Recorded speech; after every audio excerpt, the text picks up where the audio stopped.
Magluluto ako ng Turkish foods. Bell pepper, oil, salt, nane, dry mint, salsa, bulgur, and onion, and pepper. Mimix ko lang muna siya lahat, okay? So, lagay muna natin yung onion. Paminta, mincemeat, salt, salsa, oil, bulgur rice, and we need to mix it. Mix. Ayan. Na-mix ko na siya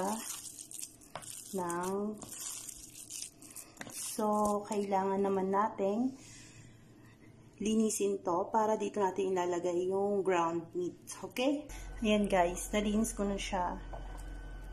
Na-open ko na siya lahat. Ito yung magiging itsura pag nalinis nyo na yung pepper. Kailangan natin itong ilagay dito. Lalagyan natin yung loob. One by one. Okay?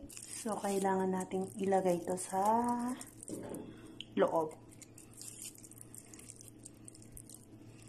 One by one natin siya lalagyan, guys. Ayan. Ganito. Okay na siya na ganito. Tapos, lalagyan natin siya dito. Repeat lang ng repeat yan, guys. Maggagawa ako ng sauce.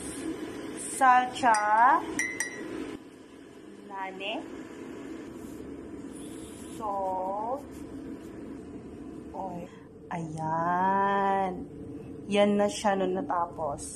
Nilagyan ko ng tomato kasi sobra yung karne. It's up to you if you want to put onion or tomato. Add a hot water on it and mix it. Lagyan din natin siya ng konting mainta tubig. Open the fire, low fire para maluto yung karne at saka yung rice. Ayan siya, guys. Balikan natin yan after 10 minutes. Check natin. Oh, ang bango. Na-smell ko na. Lagay na natin yung sauce na ginawa ko.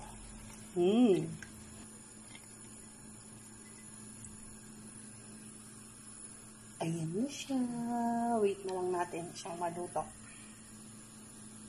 Yan. Takpan ulit natin. Maghintay tayo ng 20 minutes. Tchanan! Luto na ang dolma. Turkish foods. Ayan. This is it. Dolma. Turkish foods. Turkish food. Yummy! Luto na siya. Ready to eat.